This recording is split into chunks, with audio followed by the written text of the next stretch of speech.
하나님께서 우리에게 주시는 말씀 같이 보겠습니다. 빌립보서 3장 10절에서 16절까지 말씀입니다. 제가 받들어서 읽겠습니다. 내가 그리스도와 그 부활의 권능과 그 고난에 참여함을 알고자 하여 그의 죽으심을 본받아 어떻게 해서든지 죽은 자 가운데서 부활에 이르려 하노니 내가 이미 얻었다 함도 아니요 온전히 이루었다 함도 아니라 오직 내가 그리스도 예수께 잡힌 바 된 그것을 잡으려고 달려가노라. 형제들아, 나는 아직 내가 잡은 줄로 여기지 아니하고 오직 한 일, 즉 뒤에 있는 것은 잊어버리고 앞에 있는 것을 잡으려고 표대를 향하여 그리스도 예수 안에서 하나님이 위에서 부르신 부름의 상을 위하여 달려가노라. 그러므로 누구든지 우리 온전히 이룬 자들은 이렇게 생각할지니 만일 어떤 일에 너희가 달리 생각하면 하나님이 이것도 너희에게 나타내시리라. 오직 우리가 어디까지 이르렀든지 그대로 행할 것이라. 아멘. 하나님 말씀입니다. 빌립보서 9번째 시간입니다. 우리 아이들이 일본에서 지금 오고 있는데 일본은 선교 역사로도 우리나라보다 훨씬 긴 역사를 가지고 있습니다.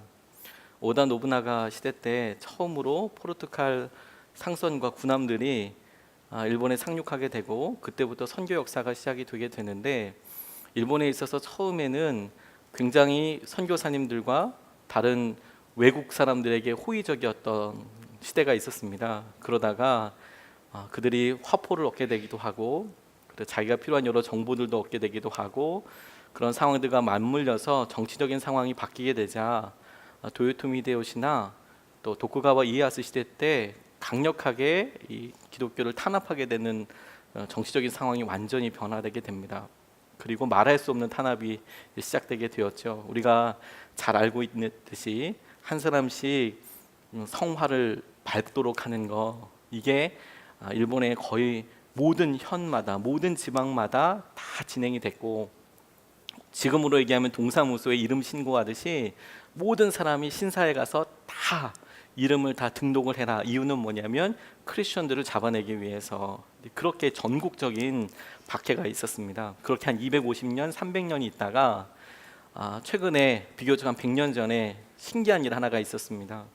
다시 메이지 유신 이후에 일본이 문호를 개방하면서 제일 첫 번째로 받아들였던 것이 우리나라에서 포교 활동을, 선교를 해도 된다. 이제 더 이상 여기 우리나라 일본에는 종교의 자유가 이제 있다, 이렇게 이야기를 하고 이제 모여라, 이렇게 얘기한 것이죠. 250년 동안이나 탄압을 해왔으니까 혹시나 뭐 누가 있겠나 이런 생각이었을 것 같습니다. 근데 깜짝 놀라게 된 게 뭐였냐면, 엔도 슈샤쿠의 침묵이라는 책의 배경이 되는 나가사키라는 곳에, 그곳에 처음으로 오우라 성당이 서게 됐는데 세상에 수백 명의 사람들이, 수천 명의 사람들이 자신이 크리스천이라고 나타난 거예요. 300년 만에 일본 사람들 중에서. 너무 충격적이었죠. 와서 이 사람들이 산타 마리아가 어디 있느냐, 근데 산타 마리아라는 것은 이제 마리아, 성스러운 마리아 상을 이야기하는 겁니다. 산타 마리아가 어디 있느냐, 천주교에서는 마리아 상을 예배하기도 하니까 산타 마리아가 어디 있느냐 물어보니까 자기들은 가쿠레 크리스찬이라고 해서 숨겨져 있는 크리스찬이었다고, 계속 예수님을 믿고 있었다라고. 그래서 굉장히 많이 놀라게 되는 사건이 있었는데, 두 번째로 놀라게 된 사건이 곧 터지게 됐어요. 그게 뭐냐, 이 사람들이 가만 예수님을 그동안 300년 동안 믿고 있었다고 하니까 신기하기도 해서 이야기를 해봤는데 이제 여러 비슷한 단어들은 많이 있는 거죠. 아시다시피 1960년대 말까지 중국을 제외한 전 세계의 모든 미사들이, 예배들이 라틴어로 드려졌어요. 라틴어로. 그러니까 모든 용어들이 다 라틴어였습니다. 라틴어. 일본에서도 당연히 라틴어로 했겠죠. 그래서 산타 마리아 이렇게 이야기를 했을 거예요. 산타 마리아 라틴어거든요. 그런데 그런 몇몇 용어를 빼고 나머지 기도문이나 이런 것들이 전부 다 뜻도 모르고, 그렇다고 일본 말도 아닌 이상한 주문같이 변해져 있는 거예요. 이유가 뭐냐, 계속해서 그걸 가르쳐주는 어떤 선생님이 없고 구전에서 구전으로 이렇게 이어가다 보니까, 그러니까 이 말이 조금씩 라틴어다 보니까 정확한 뜻을 모르지 않습니까? 일본어로 만약에 한국말로 우리가 쭉 이어간다면 뜻이라도 이렇게 되면서 똑같이 어미, 조사는 다를 수 있지만 의미는 조금 이렇게 전달이 되는데, 이 라틴어 뜻을 잘 모르는 상태에서 얘기하다 보니까 이게 어린아이들이 마치 팝송 따라하듯이 희한한 말이 되는 거예요. 그 뭐 비슷하게 대충 이거 같은데 뭐 이런 생각을 하게 되고, 심지어 여러 기도 예전이나 이런데 전혀 없는 생소한 것들이 생기기도 하고, 그래서 그게 이상하다 생각해서 사람들이 그럼 꼭 고치셔서 당신들이 이렇게 뭐 신앙생활 때 이해할 테니까 고치고 들어와라라고 얘기했는데, 충격적인 사건 두 번째가 뭐냐면 그들이 거부했어요. 자기들이 믿는 것이 진짜라고 생각하게 됐습니다. 그래서 사람들이 굉장히 많이 의문을 갖기 시작했어요. 저 사람들이 믿었던 것을 정말 주님이라고 이야기할 수 있겠는가? 근데 저는 똑같은 질문을 우리에게 좀 하고 싶습니다. 우리가 믿고 있는 주님이, 우리가 믿고 있는 방식이 정말 주님께서 우리에게 요구하시는 방식이 맞는가 하는 것이죠. 이번 주 신방하다가 어떤 분에게 이야기를 들었습니다. 본인이 속회 활동이나 양육을 하다가 깜짝 놀라게 된 일들이 있었다는 겁니다. 권사님이시고 어떤 때는 집사님이시고 그러는데, 이야기를 하다 보면 이걸 지금 어떻게 설명해야 할까? 그분이 가장 충격적이었던 것은 제비를 뽑으신다는 거예요. 제비를 결정을 할 때 성경에도 제비 뽑는 내용이 있지 않습니까? 제비를 뽑긴 하죠. 그런데 이분은 모든 걸 다 제비로 뽑으시는 거예요. 아파트를 살까요 말까요? 제비를 뽑아요. 그래서 그 제비를 그런데 이제 모든 일들 그렇게 해서 결정을 하는 거예요. 아파트를 또 살까요 말까요? 제비를 뽑아요. 그럼 팔까요 말까요? 뭘 하겠을까요? 제비를 뽑아요. 그러니까 그 남편 되시는 분이 너무 마음이 어려운 거예요. 그래서 난 교회 안 다니겠다. 이건 이상한 거다. 그 제비를 뽑는다고 그러니까 이게 어떨 때는 믿음 같기도 한데, 근데 딱 보기에는, 얼핏 보기에는 이게 전 보는 거랑 무슨 차이가 있냐, 이게 지금 쌀전 보는 거랑 이게 흙 뿌려놓고 이게 이렇게 뿌리는 거랑 이게 무슨 차이가 있는가 하는 질문을 하게 되는 거죠. 우리 주위에 그런 일들이 참 많아요. 대학교가 북부 쪽에 있는 분들 아마 예비군 훈련을 전부 다 불암산 근처에 있는 예비군 훈련소에서 다 받게 되거든요. 군대 다녀온 청년들이, 대학 다니는 친구들이 거기 가는데, 이 불암산 쪽에 가는 길목에 기가 막히게 이용한 암자가 있어요. 그 암자 절 이름이 뭐냐면 실로암이에요. 우리 별로 놀라지 않죠? 저 졸다가 깜짝 놀랐습니다. 절 만자와 함께 이름이 실로암이에요. 저 실로암은 저 어떻게 지은 걸까? 저 한자가 뭘까 저게? 내가 알고 있는 실로암도 있는데 보내심을 받은 곳일 텐데 저희가 분명히 눈을 뜨는 곳인가? 근데 절만자는 뭘까? 개종을 하셨나? 별별 생각을 다 하게 되죠. 우리가 믿음 가운데 어떤 기준을 가지고 신앙생활을 할 건가, 그게 진짜인가 라고 질문해 볼 필요가 반드시 있겠다고 생각하게 됐어요. 오늘 빌립보서에서 감옥 생활을 하고 있는 바울이 빌립보인이 교인들에게 지금 오히려 위로하고 있는 내용이거든요. 위로하면서 기쁨의 메시지가 많아서 기쁨의 서신이라고도 하는데, 오늘 우리가 읽었던 본문 말씀에는 고난을 당하고 있는 이때에 하나님께서 우리에게 주시는 기준, 우리가 어떻게 해야 될지에 대해서 이야기하시는 것 같습니다. 오늘 본문 말씀을 통해서 우리가 같이 은혜를 나누고 싶은 첫 번째 내용은 무엇이냐면, 우리 기준 자체를 생각해 보는 거죠. 우리의 삶의 목표가 예수 그리스도가 맞는가, 예수 그리스도를 닮아가는 것이 맞는가, 그게 우리의 삶의 목표가 맞는가 하는 것이죠. 10절 11절 말씀입니다. 내가 그리스도와 그 부활의 권능과 그 고난의 참여함을 알고자 하여 그의 죽으심을 본받아 어떻게 해서든지 죽은 자 가운데서 부활에 이르리 하노니, 이렇게 나와 있는데, 새번역 성경으로 보면 보다 조금 더 알아듣기 쉽게 좀 나와 있습니다. 이게 부사구가 많아서 이렇게 해석이 되어 있는데, 새번역 성경에는 이렇게 나와 있어요. 내가 바라는 것은 그리스도를 알고 그분의 부활의 능력을 깨닫고 그분의 고난에 동참하여 그분의 죽으심을 본받는 것입니다. 그리하여 나는 어떻게 해서든지 죽은 사람들 가운데서 살아나는 부활에 이르고 싶습니다. 이게 지금 바울이 하고 있는 내용이에요.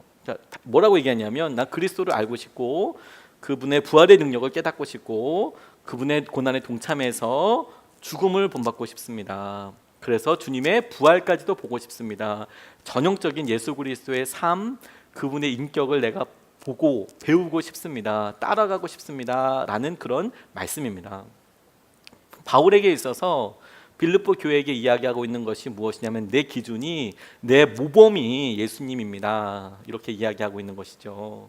그게 바울이 고난 가운데 있어도 기쁨을 유지할 수 있는, 자기 삶에 있어서 방향과 표적을 놓치지 않는 유일한 기준이었다는 거예요. 그게 오늘 본문에서 표대를 향하여 표적이라고 이야기할 때 변하지 않는 영원한 진리의 기준이 되는 것이죠. 예수님의 삶을 닮아가는 것이 목표일까요, 우리가?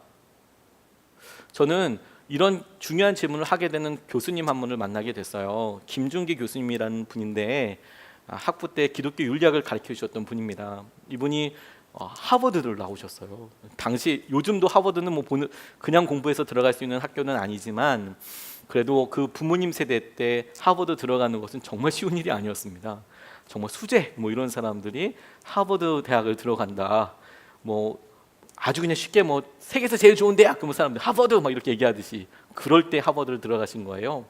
그래서 기독교 윤리 공부를 잘 하시고 마치시고 공부를 하고, 그리고 여러 학교와 연합해서 박사 논문을 쓰시는데 이분이 중요한 마음의 회심 사건 같은 것을 경험하게 됩니다. 그게 뭐냐면 본인이 쓴 논문을 꼼꼼히 다시 읽어보게 된 거예요. 이제 박사 논문을 잘 써서 통과가 될 즈음이 됐는데 자기가 다시 한번 박사 논문을 꼼꼼히 읽어놓고 보니까 중요한 문제 한 가지가 발견된 거예요. 자기 삶에 있어서 정말 중요한 문제. 그게 뭐냐? 자기 박사 논문이 그렇게 훌륭하고 사람들도 박사 받을 만큼의 논문이다, 그렇게 탁월하다 이렇게 이야기하지만 거기에 예수님이란 이름이 단 한 번도 등장하지 않는다는 것을 알게 됐다는 거예요. 신학교에서 기독교 윤리를 논문을 썼는데 거기에 뭐 라이널드 니버 뭐 별별 신학자들은 다 나오는데 예수님이 싹 빠지고 논문이 쓰여져 있다는 것을 알게 됐다는 거예요. 다 쓰고 나서.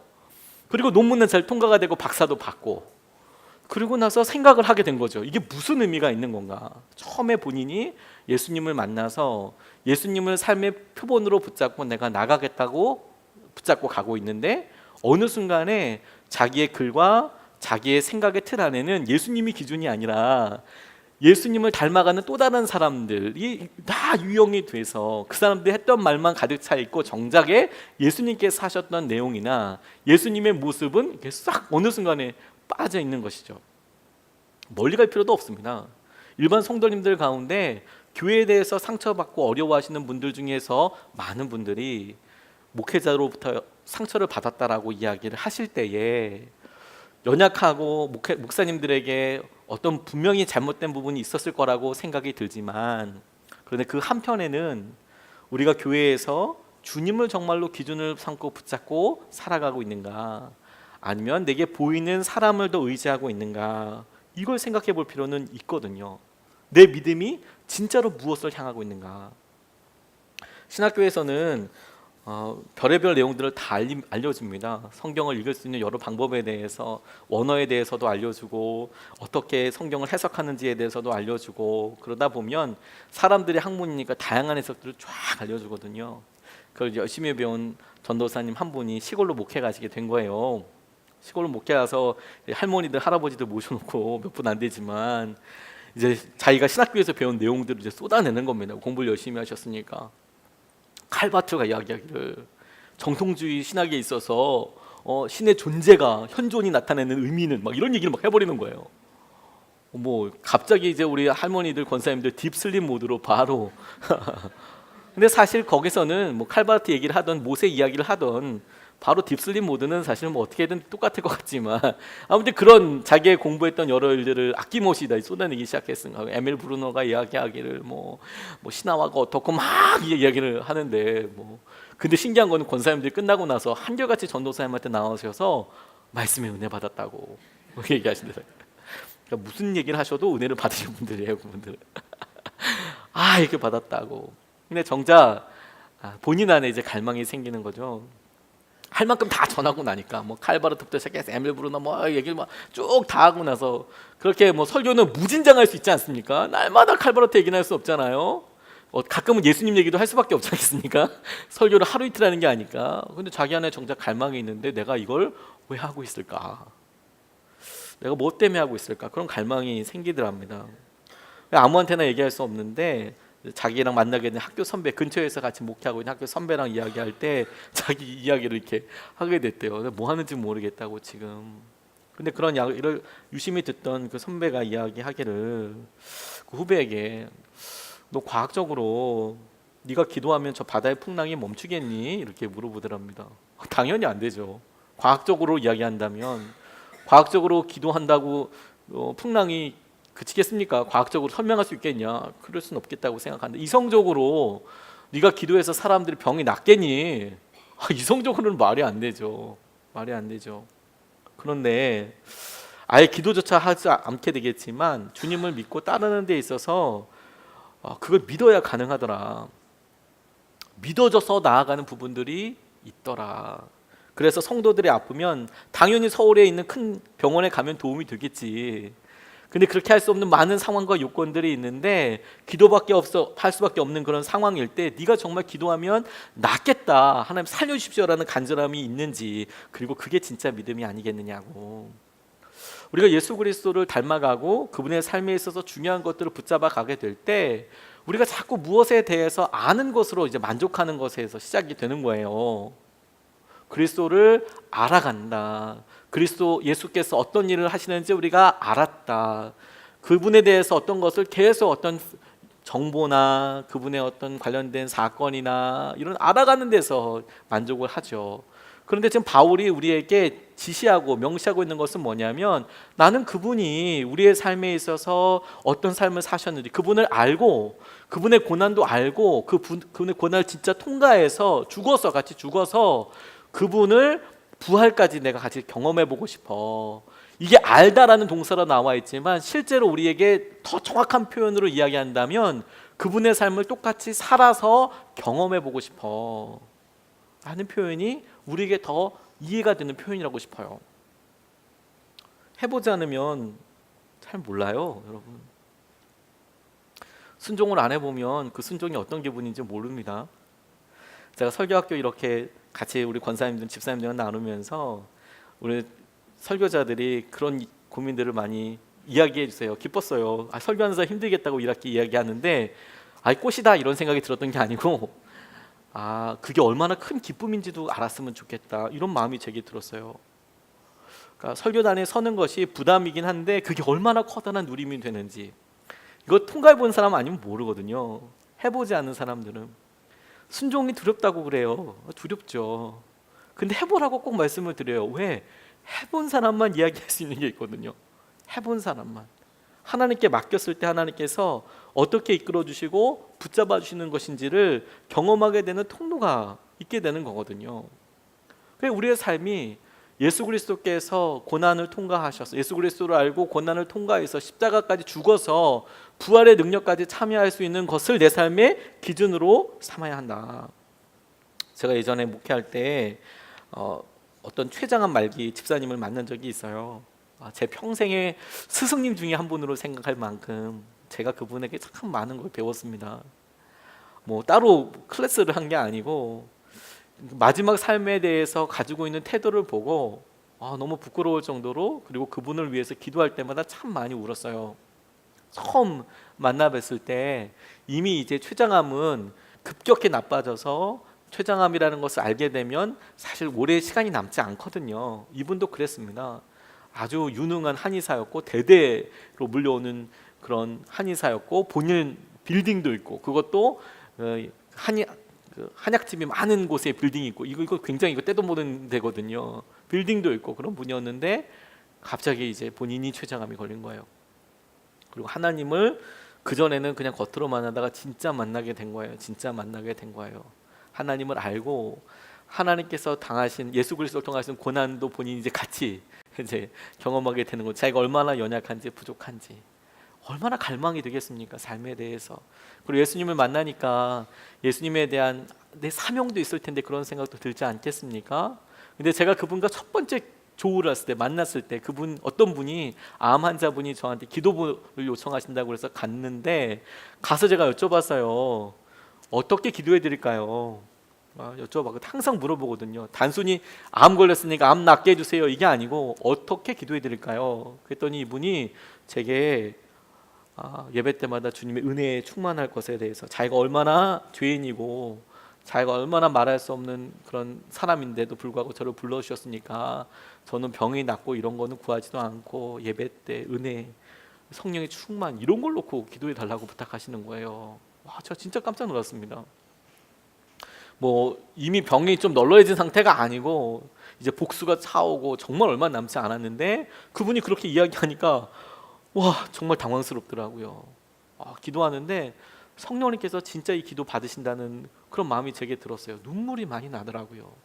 그리고 마지막 소천하실 때까지 이게 거짓말이 아니구나, 그냥 말로 해보는 게 아니구나, 내가 주님께 이렇게 주님의 나라와 의를 구하면 주님은 나의 건강을 지켜주실 거야, 나는 오래 살 거야, 이런 식의 접근이 아니라 난 정말 주님께서 지금 당장 데려가셔도 너무 행복하고 좋은데 제가 주님 이 땅에서 사는 시간에 주님을 온전히 만나고 싶습니다, 보고 싶습니다. 근데 그 길을 정말 제 앞에서 그대로 보여주시는 거예요. 이게 영광인 거구나, 이게 천국을 소유한 사람이 갖게 되는 영광인 거구나. 제가 너무너무 놀랐습니다. 병원에 가서도 신방을 누가 온지 모를 정도로 임종 예배를 드리러 이렇게 갔는데 이분이 오히려 저한테 막 이야기해 주시는 거예요. 예수님이 여기 와 계신다고. 그 얘기는 제가 가서 얘기해야 되는데 이분이 저한테 예수님 여기 와 계신다고 얘기하니까 제가 오히려 예수님 여기 계시니까 나 오늘 무슨 말씀 전해야 되지? 이게 당황스러울 정도로. 그리고 하나님 나라에 이렇게 소중하게 가시더라고요. 주님과 함께 부활을 경험하는 가장 놀라운 것, 주님의 삶을 그대로 한번 따라가 보는 것이죠. 순종해 보는 것이죠. 그게 우리의 삶의 목표인 건가? 우리가 일주일 동안 분주한 삶을 정리하고 오늘 기도하면서 바로 거기서부터 시작해야 되겠다 싶어요. 뭐 때문에 우리가 슬펐고 뭐 때문에 우리가 아팠나? 그래서 얻게 된 결과가, 그래서 내가 예수님을 알게 되는 것이, 경험하게 되는 것이 내 삶의 목표였는가? 아니면 내가 조금 더 편해지기 위해서 내 문제라고 생각되는 것이 해결되는 수준에서 내가 좋고 내가 이것이 감사하다고 생각하고 그런 정도였는가? 기준이 작아 보이지만 조그만한 사이라도 자가 무엇이냐에 따라서 아예 다른 거예요. 내가 예수 그리스도를 온전히 닮고 싶고 알게 되기를 원한다. 이제 신방하다 보면 어려운 상황들 때문에 기도 요청하실 때가 있어요. 그 정말 간절히 기도합니다. 하나님 그 기도 응답해 주십시오. 정말 그렇게 간절히 기도해요. 그런데 어떤 분들은 그게 해결이 되더라고요. 너무 감사하죠. 너무 감사하죠. 근데 어떤 분들은 해결이 안 될 때도 있어요. 오래 갈 때도 있어요. 근데 이제 지나놓고 나니까 제가 뭐가 더 진짜 감사한 건지 이제 알 것 같아요. 기도가 응답돼서 그래서 감사, 그것도 중요하고 놀라운 감사인데 오히려 주님께서 여전히 힘들다라는 분들을 보면 저는 혼자서 그분께는 이야기하지 못하지만 저 혼자서 이런 생각을 해요. 이거 진짜구나, 이게 진짜 주님을 경험하고 있는 거구나. 그러니까 우리는 어떻게 기도가 응답이 돼서 하나님을 경험했다, 이런 완료형으로 주님을 경험하길 원하는데 여전히 고난과 어려움 가운데, 기도 가운데 믿음으로 서고 있는 사람들의 대부분은 주님과 경험하고 있는, 주님을 만나고 있는 중이신 거구나. 그게 너무너무 중요한 거구나. 그리고 만약에 우리가 정말 세우려고 하는 목표가 주님을 닮아가는 것, 주님의 고난과 그리고 죽으심까지 동참해서 부활 그 능력까지 경험하는 것이라고 한다면 여전히 고난과 아픔이라고 하더라도 그 고난 중에서는 오히려 감사해야 될 것들이 많을 수 있겠구나. 왜? 우리의 목표가 다시 한번 문제 해결과 우리가 좀 더 편해지는 것이 아니라 예수님을 닮아가게 하시는 거라면, 그러면 내가 지금 한참 중요한 훈련을 받고 있는 거니까요. 시험 준비를 하다 보면 시험 고3 때 제일 준비 열심히 할 때 이럴 땐 자기가 실력이 느는지 안 느는지 모릅니다. 그냥 빨리 시험 와라, 빨리 시험 와라 이렇게만 이야기하죠. 수능 시험 빨리 봤으면 좋겠다. 그런데 그렇게 아침서부터 저녁까지 졸면서라도 힘들더라도 뭐 질질 끌고 다니더라도 그 시간대 사실은 제일 많이 실력도 늘고 그리고 마음의 씀씀이 더 넓어지는 거 아니겠습니까? 믿음도 딱 그래요. 주님을 닮아가는 거. 그러니까 지금 오늘 우리가 주님의 말씀을 들으면서 기도하면서 바로 그걸 기준으로 삼아 보자는 거죠. 하나님, 오늘 제가 우리 삶에 기도하고 싶은 것이 내 삶의 문제도 중요하고 이루어 달라고 기도하겠지만 그 수준이 아니라 주님을 닮는 것이 기준이 되기를 원합니다. 주님과 함께해서 주님의 고난과 주님의 죽으심과 그래서 주님께서 부활하게 하시는 것까지 내가 경험하게 되길 원합니다. 앞으로 우리 삶이 그렇게 되길 원합니다. 그렇게 붙잡고 기도하고 싶습니다. 두 번째로 주님께서 우리에게 생각하도록 하시는 것, 질문을 주시는 것이 무엇이냐면 바울이 표현하고 있는 달려간다라는 표현입니다. 12절로 14절까지 말씀을 보면 내가 이미 얻었다 함도 아니요 온전히 이루었다 함도 아니라 오직 내가 그리스도 예수께 잡힌 바 된 그것을 잡으려고 달려가노라. 형제들아 나는 아직 내가 잡은 줄로 여기지 아니하고 오직 한 일 즉 뒤에 있는 것은 잊어버리고 앞에 있는 것을 잡으려고 표대를 향하여 그리스도 예수 안에서 하나님이 위에서 부르신 부름의 상을 위하여 달려가노라. 이렇게 나와 있어요. 내가 이것을 놓고 달려가겠다. 달려가겠다는 행동 자체가 우리에게 주는 메시지는 열정, 내가 그것을 얼마나 소원하는지, 내가 얼마나 이것을 갈망하는지를 표현하는 거라고 생각이 듭니다. 목마른 사슴이 시냇물 찾아 달려가듯이 그냥 내가 목마르니까 천천히 냉장고에 걸어가는 이런 게 아니라 내가 죽겠구나, 내가 빨리 물을 먹어야겠구나 이런 생각이 들어서 달려가는 것은 이 문제가 내게 얼마나 지금 절박한 건가, 내게 얼마나 중요한 문제인가를 드러내는 것이겠죠. 바울이 표대를 향하여 내가 이미 내게 이루어진 것들로 만족하지 않고 앞으로 주님께서 내게 주실 약속을 위하여 내가 달려가기를, 내가 간절히 원하기를 정말 너무너무 소원한다, 이루기를 원한다, 이렇게 이야기하고 있죠. 우리는 속도에 대한 문제를 참 생각 많이 합니다. 속도라는 것은 어렵지 않고 내 삶에 내가 기도하는 것들이 얼마나 빨리 이루어지는가에 대해서 되게 관심이 많죠. 주로 거기에 문제가 많이 있습니다. 그러다 보니까 상처도 많이 받고요. 그래서 우리 인생 마라톤인데, 믿음 생활 마라톤인데 천천히 해도 된다고, 그렇게 단거리 뛰듯이 막 뛰지 않아도 된다고, 그렇게 스스로를 이제 좀 쉬어가도 된다고, 그렇게 어떻게 강강강으로 갈 수 있겠어? 강약, 중간약, 슬로우 퀵 뭐 이런 이야기를 뭐 이렇게 하면서 하시죠. 근데 이런 분들은 사실 달리기 안 뛰어보신 분들이에요. 마라톤 뛰어보면 실제 그렇지 않습니다. 42.19km 뛸 때 많은 분들이 못 믿으시지만 제가 뛰어봤다고 얘기를 여러 번 하지만 잘 못 믿으세요. 지금의 저의 이 육신의 모습을 보시고 제 과거의 모습을 상상할 수 없다는 것은 이해가 되지만 뛰어봤습니다. 인생 장거리 마라톤 비교하면서 천천히 뛰라고도 이야기합니다. 그런 열정과 열망이 날마다 똑같을 수 없다고도 이야기합니다. 근데 실제로 마라톤 안 뛰어보신 분들이 하는 이야기라고 제가 확신하는 게 뭐냐면, 뛰어보면 그런 생각이 일단 안 듭니다. 무조건 빨리 뛰어야죠. 그렇죠. 왜냐하면 마라톤에도 1등이 있고 꼴등이 있거든요. 100m 달리기에만 1등 있고 꼴등 있는 게 아니고 마라톤에도 있어요. 꼴등하지 말자 이런 컨셉이 아니고요. 실제 뛰어보면 마라톤 엄청 빨리 뜁니다. 이봉주 씨 같은 분들은 100m를, 그러니까 42.19km를 100m 단위로 나눴을 때 약 18초 정도에 뛰어요. 그렇게 해서 2시간을 뛰어서 42.19km를 가요. 100m를 18초를 뛴다는 게 천천히 뛰는 게 아닙니다, 여러분. 정말 빨리 뜁니다. 그거 쉽지 않습니다. 형제분들도 지금 나이가 30대 중반만 넘어가도 18초 쉽지 않을 수 있습니다. 제가 믿음이 좀 약한 건가요? 자매님들 20대 18초, 제가 생활기록부를 띄워보진 않겠지만 쉽진 않을 겁니다. 쉽지 않습니다. 최선을 다해서 뛴다는 거죠. 최선을 다해서. 근데 그렇게 뛸 때 내 마음에 언제 꺾어지냐면, 못 뛰겠다, 내가 이거 안 되겠다, 내 안에 지금 내가 당하고 있는 어려움과 힘든 상황들을 넘을 수 있는 에너지가 팍 떨어지게 되면 그냥 드랍하는 거예요. 바울이 내가 표대를 찾아서 내가 막 달리듯이 뛰어가, 이런 마음을 우리가 한 번쯤은 가져본 적이 있죠. 내가 내게 주신 은혜를 내가 새벽에 기도하든 어떤 방법이든 내가 하고 싶어. 근데 어느 순간에 이제 놓는 거죠. 근데 바울이 지금 계속 이야기하는 건 뭐냐면, 내가 이거 쓰고 끝까지 지금 달려가겠다라고 이야기하고 있는 거 아니겠습니까? 목표를 놓쳐버리면, 목표 달려가고 있던 것들 앞에서 사라져버리면 정말 허무하고 힘이 많이 빠져요.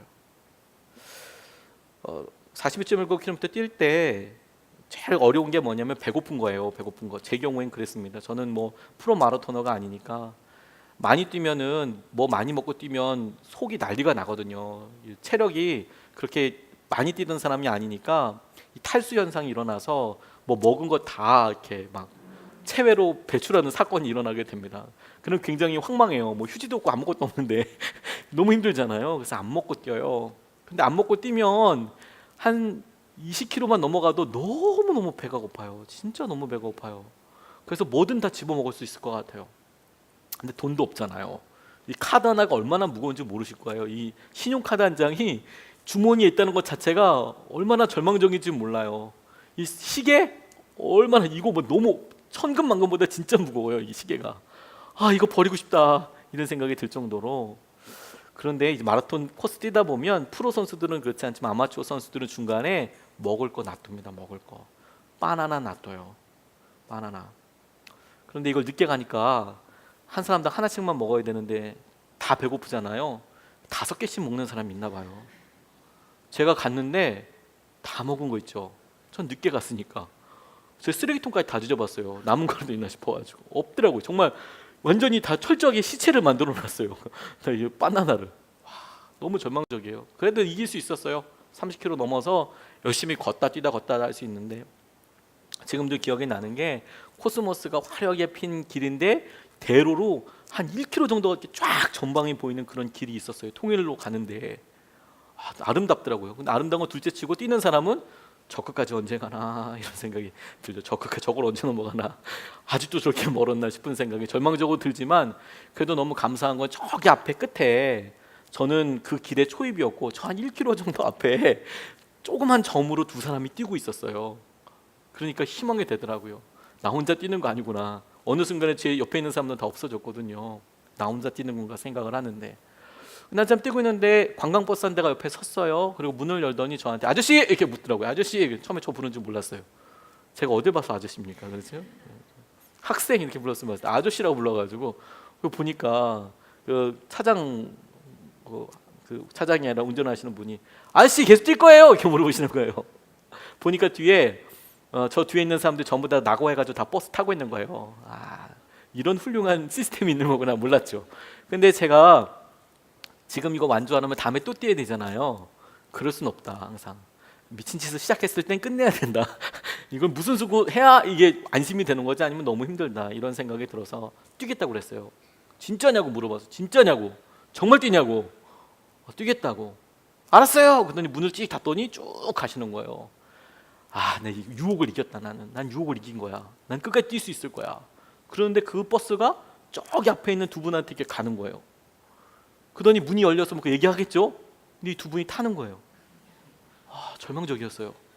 갑자기 희망이 없어졌어요. 나 혼자서 이걸 어떻게 뛰어야 되는 거야? 이거 코스가 지금 맞는 거야? 이게 지금 아무도 사람이 없고 이미 이제 차량 통제는 다 끝나고 차는 이미 다니고, 나 이거 지금 제대로 마라톤 뛰고 있는 거야? 너무 힘들더라고요. 앞서 쫓기는 사람, 앞에서 쫓는 사람이 없어질 때 목표가 사라지니까 진짜 힘들었어요. 내가 이거 뭐하러 뛰고 있는지. 우리에게 바울이 이야기한 이런 갈망과 내가 앞으로 달려갑니다, 내가 달려갑니다 라는 표현들이 주님께서 지금 우리 마음에 점검하는 중요한 거라는 생각이 들었어요. 어느 순간에 우리가요, 내 삶의 목표, 마라톤의 골인점, 결승점이 아니라 내 앞에 있는 사람하고 뛰었는데 김 지사님이 이미 시험 들어가서 나간 거예요. 근데 어떻게 되는 거예요 지금 이게? 난 신앙생활 어떻게 되는 거야? 내가 봤던 어떤 권사님이, 장로님이, 목사님이 앞에서 잘 뛰고 계시다가 갑자기 엎어지셨네. 나 이거 어떻게 되는 거야? 나 지금 누구 믿고 지금 신앙생활 해야 되는 거야? 자기 상황에 대해서 잊어버리죠. 그런데 바울이 앞으로 달려가, 첫 번째에서 얘기했듯이 그게 그리스도를 내가 닮아가는 것, 실제 그리스도 예수님을 닮아가는 것, 그게 내 목표이고 내가 그분을 위해서 그분만 향해서 막 달려갈 거야. 이게 얼마나 중요한 바람이고 놓치지 말아야 되는 주님의 도전인 줄 몰라요. 오현호 씨라는 분이 계세요. 부시 파일럿이라는 책을 쓰신 분인데 크리스천인지는 모르겠습니다. 근데 이분이 도전에 대해서 참 젊으신 분인데 재밌는 조언들을 하셨더라고요. 이분이 머리를 직접 자르는 것부터 시작을 해보셨대요. 나도 이거 한번 해볼까 이런 생각이 들더라고요. 바리깡 들고 자기 머리를 자기가 이렇게 잘라본 거죠.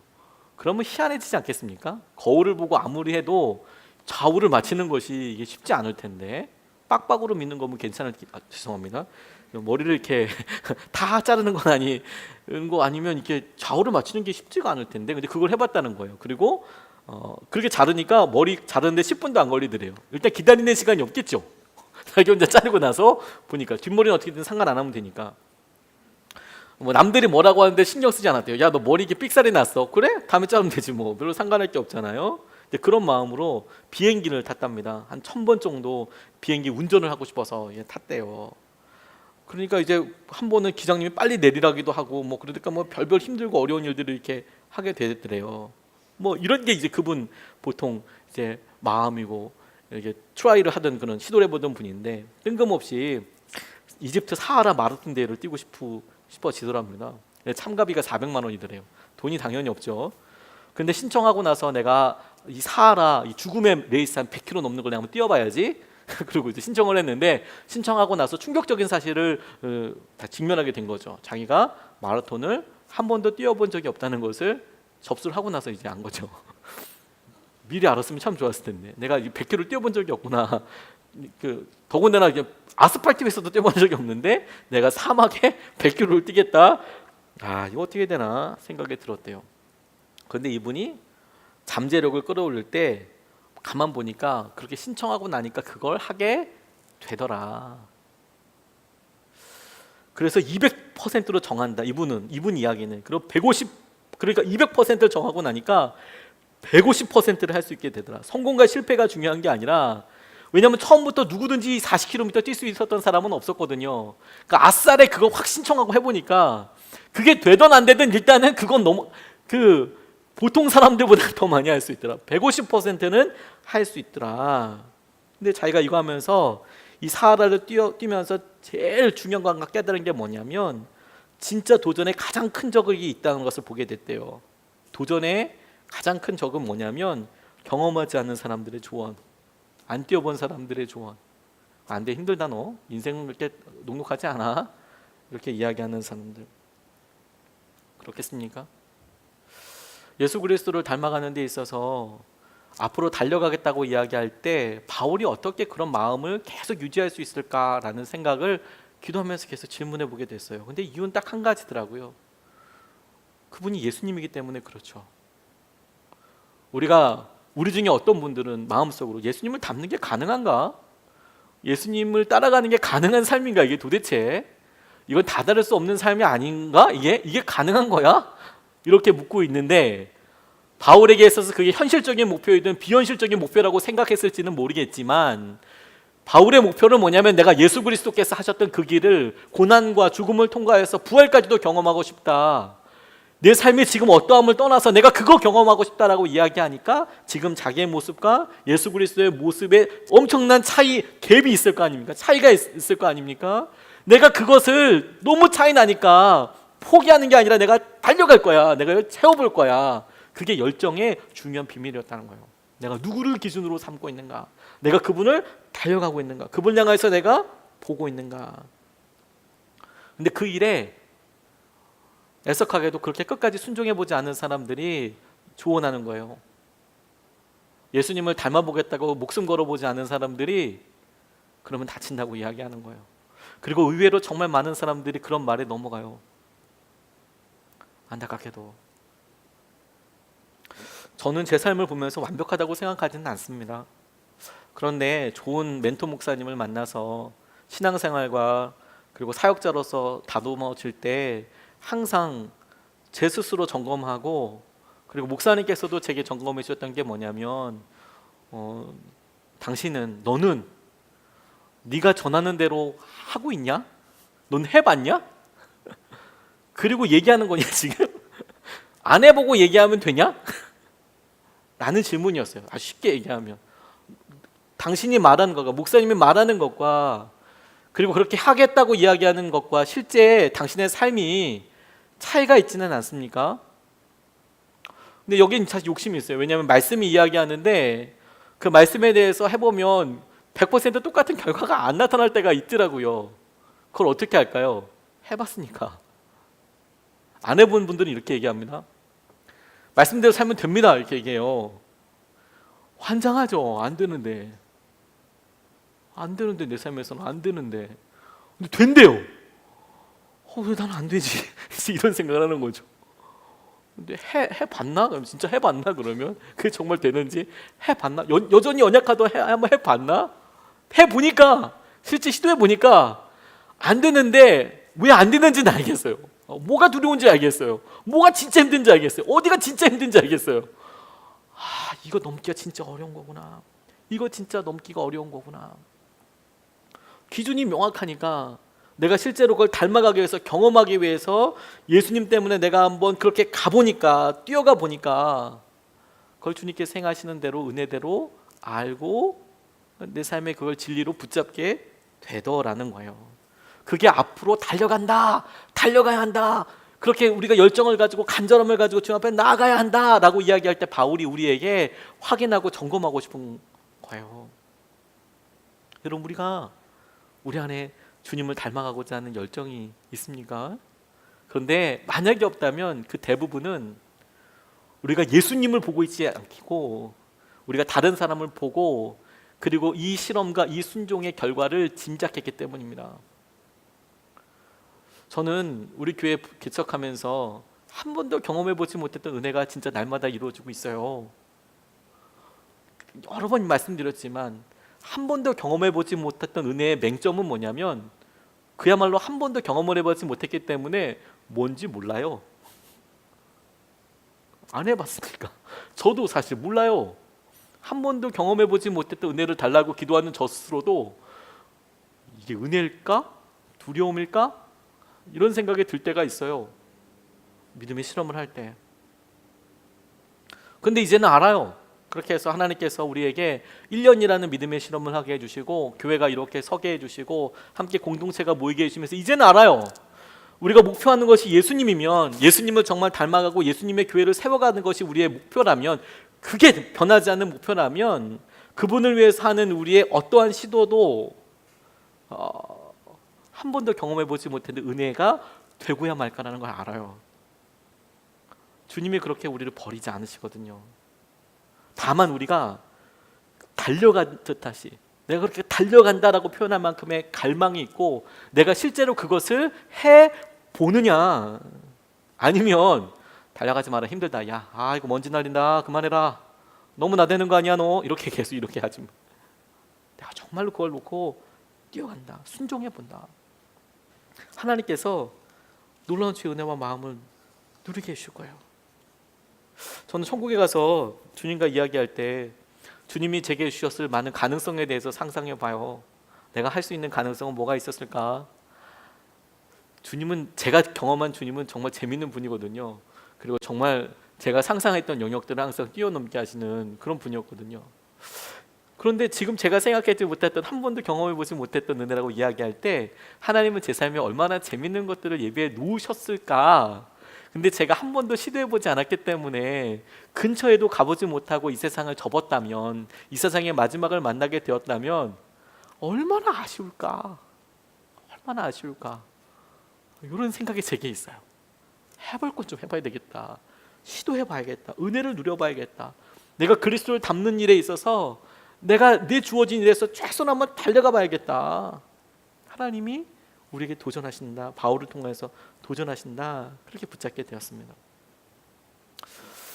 그리고 마지막으로 좀 주님께서 우리에게 주는 것을 생각할 때, 바울이 이것을 이룰 때의 주위 사람들과의 관계의 태도에 대해서 마지막으로 이야기하고 있다고 생각하게 됐어요. 15절 16절 말씀에 보면, 그러므로 누구든지 우리 온전히 이룬 자들은 이렇게 생각할지니 만일 어떤 일에 너희가 달리 생각하면 하나님이 이것도 너희에게 나타내시리라. 오직 우리가 어디까지 이르렀든지 그대로 행할 것이니라. 이것도 세번역으로 보면 조금 더 의미를 금방 이해하기 쉽습니다. 쭉 풀어서 설명할 필요 없이 그냥 쭉 읽어도 이해가 되게 됩니다. 세번역에는 이렇게 나와 있어요. 그러므로 누구든지 성숙한 사람은 이와 같이 생각하십시오. 여러분이 무엇인가를 달리 생각하면, 다시 말해서 지금 바울이 이야기한 거에 대해서 달리 생각한다면, 나는 그렇게 생각하지 않아 이렇게 생각한다면 하나님께서는 그것도 여러분에게 드러내실 것입니다. 그것도 그렇게 이끌어 가실 것입니다. 어쨌든 우리가 어느 단계에 도달했든지, 당신의 단계든 나의 단계든 그 단계에 맞추어서 행합시다, 이렇게 나와 있어요. 근데 이게 얼마나 놀랍고 충격적인 고백인지 모릅니다. 이 이야기를 더 쉽게 쫙 줄여서 얘기하면 이런 거예요.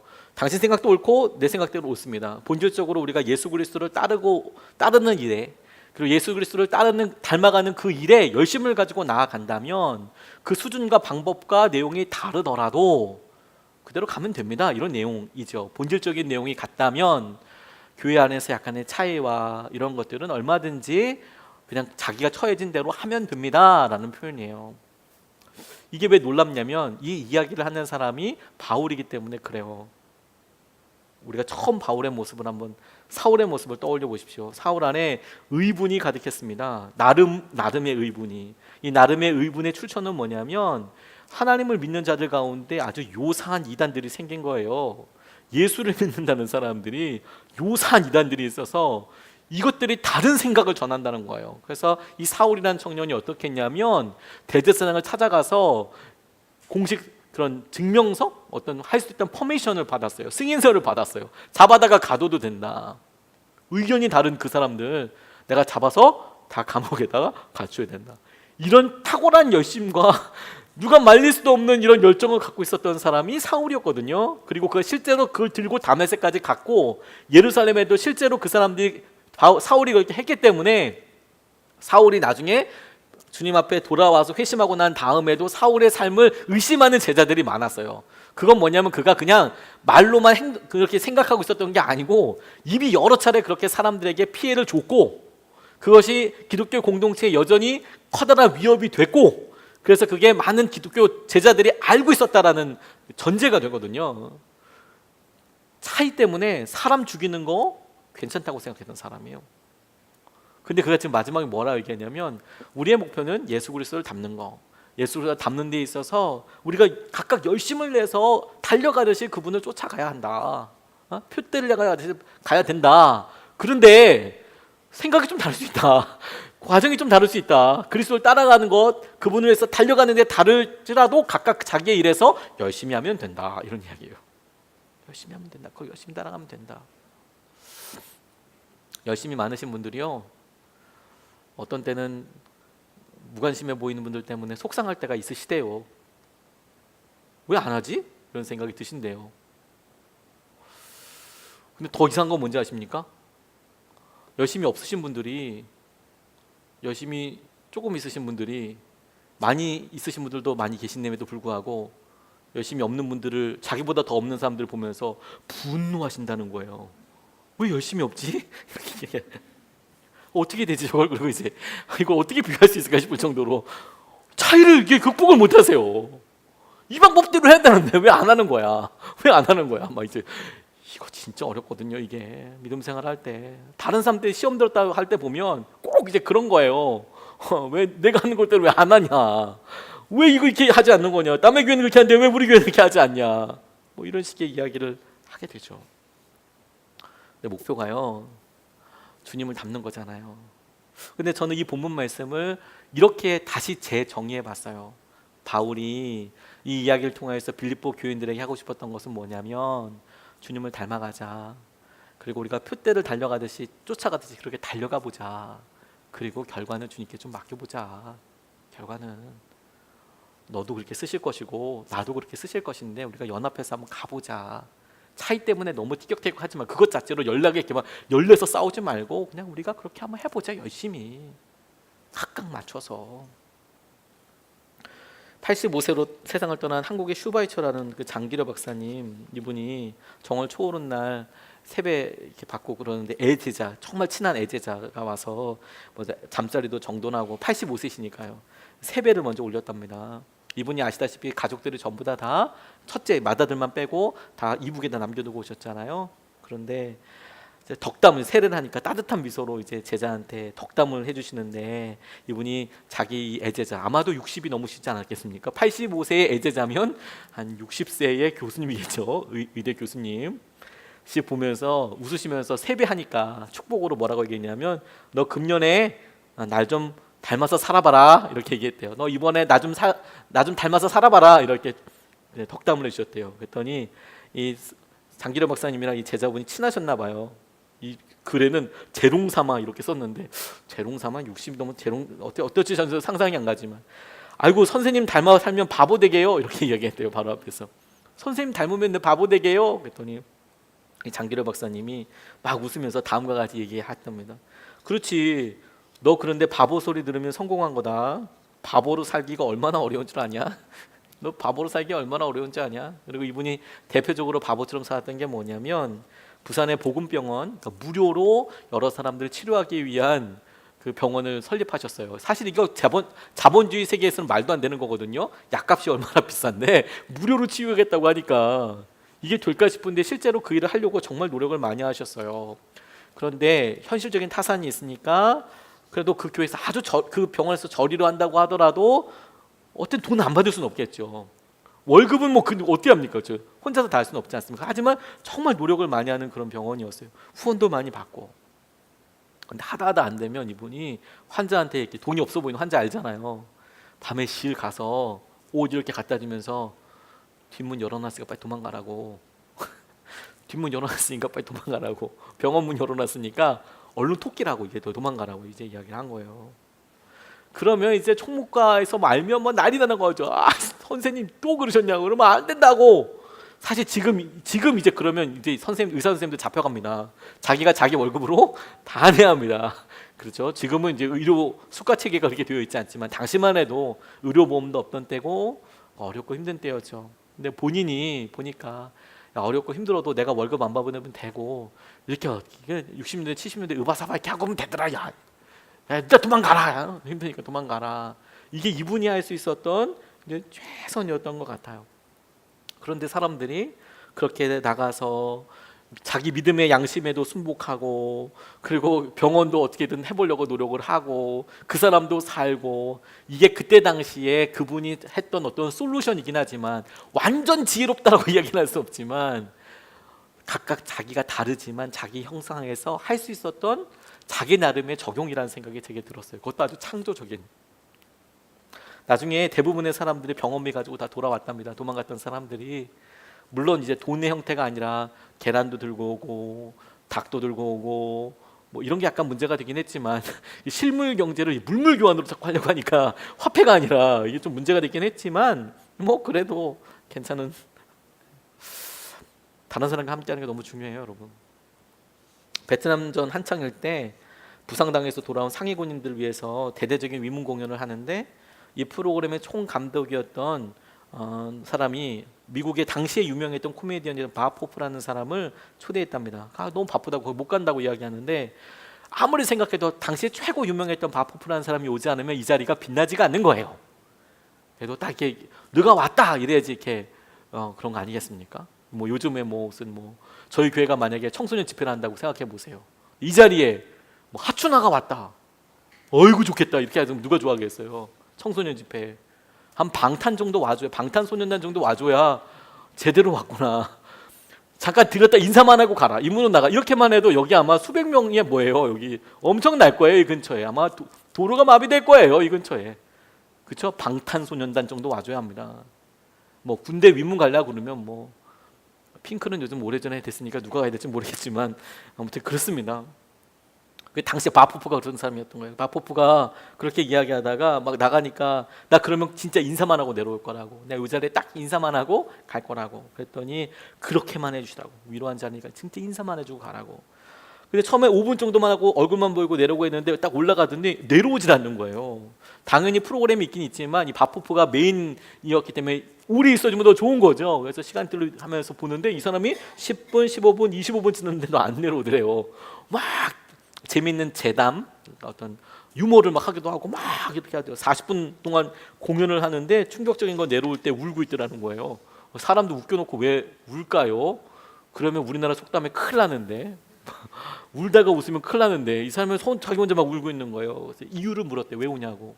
그랬더니 앞줄에 있는 친구가 이렇게 두 사람의 눈에 보였기 때문이랍니다. 왜 보였냐? 뭐 하고 있었냐? 앞줄에 상위 군인 두 사람이 열심히 박수를 치고 있는데 그것 때문에 자기가 막 울었던 거예요. 마음에 감동돼서. 그 두 사람 때문에 내려오지 못했대요. 왜? 한 사람은 오른팔만 있고 한 사람은 왼팔만 있는 거예요.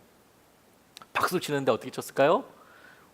아까 제가 우리 이성호 이사님과 이제 애무와 함께 서로 이렇게 이제 같이 있는 상황에서 둘이 이제 박수를 이제 서로 한 발씩 이렇게 박수를 치는 거죠. 한 발씩 돼서 박수를 치는데 좋아라고 재밌게 하니까 박수를 이렇게 치더래요. 둘이 같이 짝짝짝짝짝짝. 진정한 기쁨이 무엇인지 가르쳐 줬다. 한 팔을 잃어버린 두 사람이 합하여 함께 기뻐하는 모습을 보고 내가 참된 기쁨이 무엇인지 내가 알았다. 이런 이야기를 했대요. 그래서 저는 하나님 모습을 생각해 보게 됐어요. 여러분, 우리가 할 수 있는 일이 다 달라요. 교회에 있다 보니까 어떤 사람은 몸으로 열심히 해서 교회를 섬겨 나갔는데 정말 큰 도움이 되더라고요. 어떤 사람은 기도하는 게 열심히여서 새벽마다 기도하는 것 때문에 교회에 진짜 커다란 능력이 되더라고요. 어떤 분들은 순종하는 데 있어서 제일 처음에 반응해 주시니까 너무 커다란 기쁨이 되더라고요. 반면 우리가 연약함도 있잖아요. 그렇죠? 그런데 어느 순간에 우리 주위에 있는 부부 사이에도 왜 그거 안 해? 당신은 왜 예배 때만 오면 자는 거야? 부터 시작을 해서 왜 너는 예배만 가려고 그러면 그렇게 늦니? 화장실은 왜 꼭 나가야 될 때 가야 되는 거니? 막 이런 얘기를 막 이제 다 다르죠. 하나님 입장에서 이게 보면 다르고 분주한데요. 기가 막히게 박수 치면서 같이 가는 거예요. 뭐 연약한 대로. 근데 그게 결과도 주님께 다 맡겨드리는 거죠. 하나님께서 이 길을 우리가 달려가지만 적어도 한 사람이 가는 것보다 둘이, 셋이, 넷이 가는 것을 통해서 이 길에 주님께서 우리에게 주신 놀라운 은혜를 누리고 경험하게 되더라. 그게 바울이 빌립보 교인들에게 꼭 하고 싶으셨던 말이라고 생각하게 됐습니다. 본질적인 것이 아니면 함께 가기 위해서 관용하고 수용하는 거 괜찮지 않습니까? 좀 다를 수 있죠. 뭐 제가 여러분들에게 24시간 365일 특별 새벽 기도회를 해도 제가 처음에만 좀 열심히 나오라고 하고 마지막 날에는 열심히 나와야 된다고 이야기하지만 평소 때 뭐 특세 안 나온다고 제가 여러분들을 삶아먹기를 합니까? 그렇게 안 하면 믿음 생활이 뭐 아니에요 이렇게 얘기를 하긴 합니까? 열심히 있으면 하는 거죠. 뭐. 왜냐하면 주님께서 채우시는 거니까. 주님께서 그만큼으로 이게 인도해 주시는 거니까. 자기가 할 수 있는 일로 가고, 그러니까 이게 뭘 반증하냐면 이런 마음이 있어야 주님을 좀 제대로 볼 수 있는 거예요. 주님보다 저 말 안 듣는 사람, 저 진짜 그래서 왜 이렇게 꼭 뭘 봐도 나방 하나가 이렇게 왔다 갔다 해가지고 이렇게 시선을 흐트러 놓듯이 내가 주님만 제대로 보고 있다는 게 증거가 뭐냐면 사람들 어떠함을 신경 쓰지 않고 내가 주님만 보고 내가 주님만 닮아가고 주님과 함께 달려서 내가 주님 앞에 그런 삶을 살 거예요. 이런 은혜와 마음을 우리가 누리고 붙잡게 하시기를 정말 간절히 주님께 기도하고 싶습니다. 오늘 세 가지 말씀 같이 나눴어요. 첫 번째는 뭐냐면 우리의 삶의 목표를 점검해 봐야 한다. 난 정말 예수 그리스도 그분을 닮아가는 것이 내 삶의 목표인 건가? 진짜 나 이게 목표인 건가? 성공이나 이런 게 아니었다면 나 주님을 닮아가는 게 내 삶의 목표입니다. 사실 그렇다면 우리가 그렇게 많이 슬퍼할 이유가 없을 수 있어요. 왜냐하면 어려움과 염려가 있어도 주님을 닮아가는데 더 놀라운 통로일 수 있으니까. 그러면 할렐루야 아닙니까? 목표가 제대로 이루어지고 있는 거 아닙니까? 고3인데 건강하기만을 놓고 기도하는 거예요. 그래서 애가 고3인데도 불구하고 하루에 8시간씩 자는 거예요. 건강해 하니까. 너무 기쁘겠죠. 고3인데 기쁠 거예요. 그게 아니라 원래 목표를 넣는 게 되게 중요하지 않습니까? 두 번째, 앞으로 달려간다는 거예요. 이 달려가는 동기는 뭐냐면 예수님과의 나와의 차이 때문에 그래요. 내가 이 간격을 채우고 싶어요. 그래서 지나간 거 내가 뭐 채운 거 상관없이 내가 예수님을 그리스도를 닮고 싶어요. 내가 이걸 꼭 붙잡고 싶어요. 달려가는 거. 그리고 내가 달려갈 때 나머지 주님께 맡기는 거예요. 내가 사람들 보고 어떤 이런 거 생각하지 않고 연약하지만 같이 손 부딪히면서 같이 나아가는 거. 하나님 우리의 삶이 오늘 믿음 안에서 다시 한번 가지런하게 되어 주십시오. 찬송 한번 하고 같이 기도하겠습니다.